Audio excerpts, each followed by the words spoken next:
All right, get ready, because today we're diving headfirst into Andalusian Spanish. We're going to break down what makes this dialect so unique. Our source, a lesson from Jaime Lara, a Spanish teacher who really knows his stuff. By the end, you'll be able to spot an Andalusian speaker from a mile away. Maybe even try imitating their accent. And we'll unpack how history and culture shaped this dialect. Jaime kicks off his lesson with a question. Castellano versus Español, is there even a difference? What do you think? Well, technically, yes. Really? But it gets kind of complicated. Okay, I'm intrigued. Castellano refers to the dialect from the Castile region, Ah, I see. while Español encompasses all the varieties of Spanish. So it's like a subset. Exact. So which term should we use? The Royal Spanish Academy says both are fine. So no need to stress over it. Nope. But let's get to the good stuff. How does Andalusian Spanish sound different? One of the most noticeable things is called yeísmo. Yeísmo. What's that? It's the tendency to pronounce the L, like a Y sound. Can you give us an example? Sure, like caballo becomes caballo. So it's like they're merging those sounds together. Exactly, and it gives the speech a faster pace. It's like they're in a hurry to get the words out. You could say that. And yeísmo isn't just in Andalusia, right? You're right, it's common in other Spanish dialects too. But it definitely adds to that fast-paced Andalusian sound. It does. Now, what about that ed sound? The elusive es. It's like it disappears sometimes. It does. They aspirate it within a word or just drop it at the end. So destino becomes digitin. Yep, and menos turns into meno. Wait, if they drop the s, how do you know if something's plural?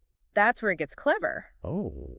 They aspirate the es in articles like los to indicate plurality. Even if they drop it on the noun itself. Exactly, like in los coches, meaning the cars. So it's like a hidden code. It is. They've created their own system. Right, it's about adapting the language to their rhythm. And that rhythm gets even more noticeable with the dead sound. Especially between vowels in words ending in adu and ido. Like acabado becoming acabao. Precisely, they just drop that id. It's all about efficiency. Exactly, streamlining the language. And does this streamlining apply to other sounds too? Absolutely. Consonant clusters often get simplified. Meaning? They might drop a consonant to make the word easier to say. Give me an example. Práctica becomes práctica, or digno turns into dino. So they're dropping consonants all over the place. It seems that way, doesn't it? Do they ever drop entire consonants? Oh, yeah, all the time. Yep. Lapis becomes lapi without that final Z sound. Wow, so even common words change. Even Madrid loses its final D and becomes Maderi. No way.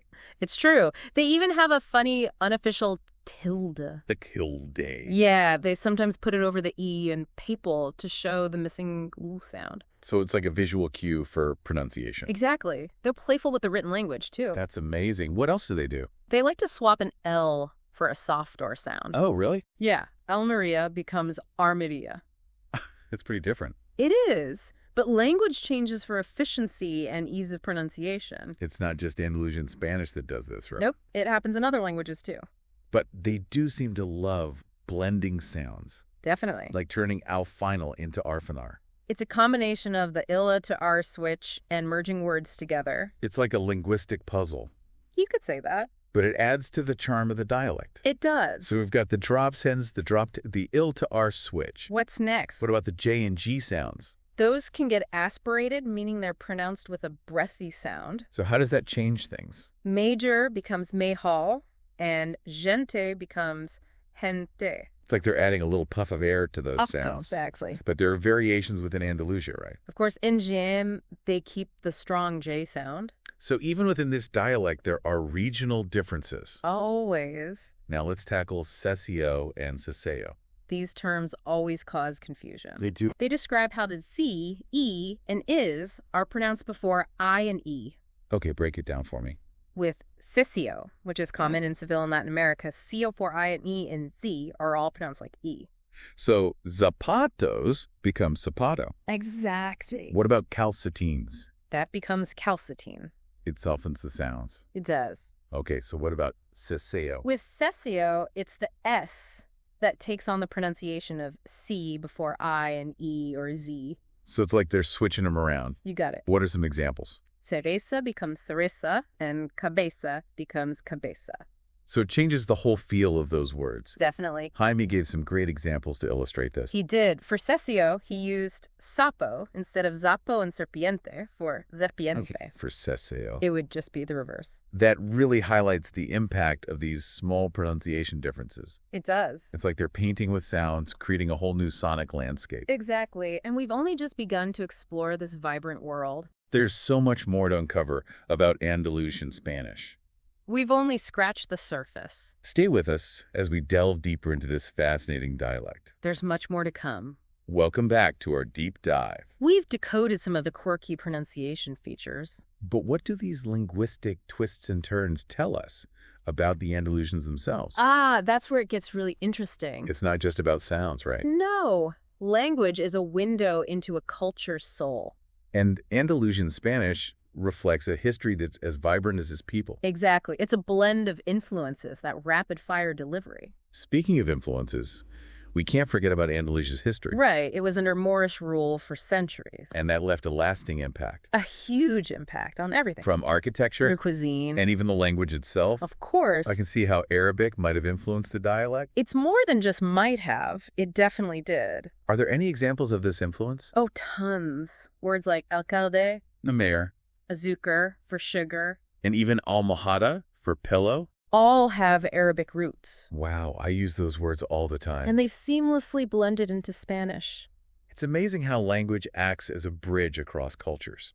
It really is. You can trace the paths of history. Just by looking at the words. Exactly. So we've got this blend of historical influences, But what about those slang words? the ones that give Andalusian Spanish its personality. Oh, there are so many good ones. Do you have any favorites? One that always makes me chuckle is pisha. Pisha, what's that all about? It's so versatile, you can use it for anything. Like what? Surprise, agreement, or even just as a filler word. It's like our, or like Exactly. Pisha. I like that. What else? Quillo, it's another fun one. Kio. It's short for chiquillo, which means kid. But they use it for everyone. Yeah, even adults. It's like our dude or pal. Exactly, regardless of age. It shows that warmth and informality. Which is so characteristic of Andalusian culture. It's all starting to make sense now. Right. This mix of Arabic influences, fast-paced pronunciation, and playful slang. It all comes together to give Andalusian Spanish its personality. Warm and welcoming, like a sunny Andalusian afternoon. I like that analogy. Speaking of fast-paced pronunciation, It's as fast as everyone says. it really is like a race car. Speed and fluidity. And yeísmo isn't the only thing contributing to that speed. Oh no, there's more. Like what? The dropped consonants, the consonant reduction, those acortamientos. Always finding shortcuts? It's all about efficiency. Like speaking in shorthand? You could say that. But that speed adds to the musicality. Absolutely. It's hypnotic. It's no wonder they have such rich music and dance traditions. It's in their blood. You're making me want to experience this firsthand. You should. Recordings and lessons can only take you so far. Immersion is key. So what advice would you give to someone who wants to dive deeper? Seek out authentic resources. Movies, music, podcasts. Created by Andalusians. Yes. Pay attention to their speech patterns, their expressions. Let it wash over you. That's the best way to learn. And if you ever have the chance, visit Andalusia. Nothing beats experiencing the culture firsthand. Agreed. That's going on my bucket list. It should. Speaking of experiencing the culture, there's one aspect we haven't touched on yet. And what's that? Andalusian Spanish, in music and the arts. Yes. That's a rich topic. A topic that deserves its own deep dive. Luckily for you, that's exactly what we'll be doing next, Stay tuned for part 3 of our Andalusian adventure. where we'll explore how this dialect sings. Welcome back to our final deep dive into Andalusian Spanish. We've explored the sounds, the history, the slang, We even touched on how it shapes music. but we ended part 2 with a question. What does it feel like to speak this dialect? It's one thing to understand how it works. But what about the emotional impact? It's hard to describe. It really is. But let's try. Imagine yourself in Seville. Okay. You're in a tapas bar. Lively atmosphere. People are talking, laughing. The clinking of glasses, the smell of food. Now, you want to join the conversation. But it's fast. And those sounds are different. You might stumble at first. But then as you relax, you start to get it. The rhythm, the flow. It's like stepping onto a dance floor. The words come easier. You find yourself using the slang naturally. Pisha, Kio. It's not just speaking. It's embodying the culture. That's the beauty of Andalusian Spanish. It's about connection, Expressing yourself with passion and humor. embracing the energy of the Andalusians. We've covered a lot in this deep dive. Pronunciation, history, slang, music, and more. It's been quite a journey. And we've only scratched the surface. But hopefully you've gained a new appreciation for this dialect. It's a reminder that language is powerful. It shapes our world, our interactions, our art. There are countless ways to express ourselves. So keep exploring, keep learning. And keep listening for the music of Andalusian Spanish. You might even find yourself dancing to its rhythm someday. Thanks for joining us. We'll see you on our next deep dive.